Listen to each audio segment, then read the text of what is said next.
All right, my friends, we are back with more Stripe tutorials. If you are a Healing Arts practitioner and you are wanting to learn or how to use or set up Stripe for your business, then you are in the right place.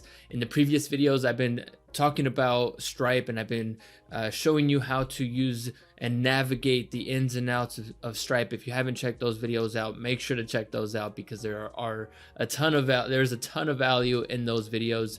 And you want to make sure that you have everything set up properly before you start using Stripe and collecting money. All right, so in this video, I am going to walk you through a series, and this is going to be video 1 of the next 2 videos where I walk you through actually setting it up to start collecting money. So in this video, I'm going to walk you through setting up a customer, and in the next videos, I'm going to walk you through setting up your product, your product catalog, and then I'm going to show you how to create payment links and also invoices for your customers. All right, so let's dive into this one. All right, so here from the home dashboard, you can see here that we are already in test mode. I would highly recommend that you, as you're learning how to set this up, that you also enable test mode as you're starting to create your customers, your products, and your invoices, etc., because it just kind of gives you that practice run before you actually do it in live mode. All right, so from here, from the dashboard, over on the left hand side, we're going to see customers. So go ahead and select customers, and this is where you're going to then start creating your customers. You don't have to manually input your customers. Obviously, as you start to send invoices, as you start to send payment links, this is where all of your customers who have given you money are going to be viewed, and where you can find them and their information. You can come in here and update their account. You can update their payment methods, etc. So I've already set one up here. I'm going to go ahead and delete this one just in case it doesn't let me input a duplicate customer. And I'm going to walk you through manually setting up a customer. All right, so I'm going to refresh this page here. All right, we finally got him to go away.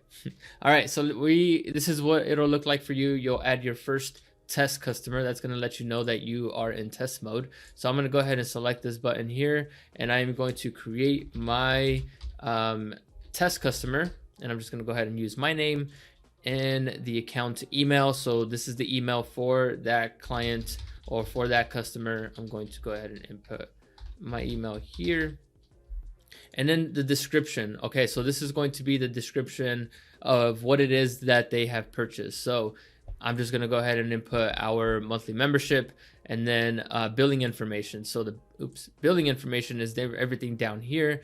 Billing email, if the billing email is the same as the account email, you can go ahead and just leave that selected. You will choose the country. So most likely, if it's going to, well, depending on where you're at, for us, it's going to be in the United States.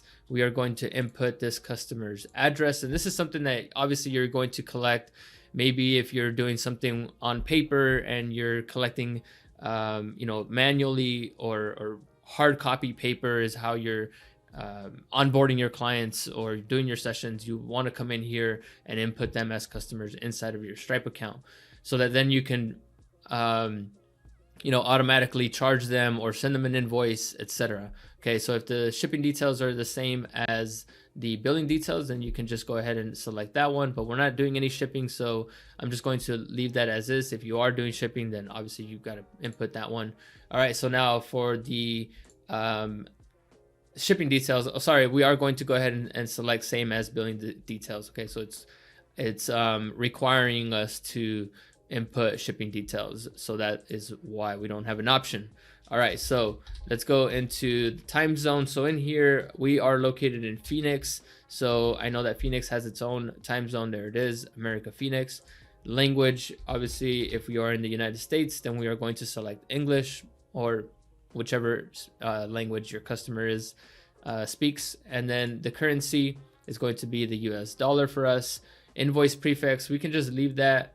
This lets us know if the invoice numbers of all future invoices for this customer will begin with this prefix. So like if you wanted this specific customer to always have AB at the front of their invoice number, just so that you always know that AB is always this customer, that is what you would use this field for. All right, and so next invoice sequence, you always just leave it as one. So this is going to be when you send the second invoice, it's going to be invoice number 2, invoice number 3, 4, 5, etc. And it's just letting you know that it's going to start at 1. Okay, so now tax status, this is, you could just leave this as is, as taxable, but you're not doing any, if you're not doing taxes, then you can just leave that as is. And we will go ahead and add this customer. So there it is. That's it. Pretty simple, right? It's not that hard. It's not complicated. This one is super simple to do.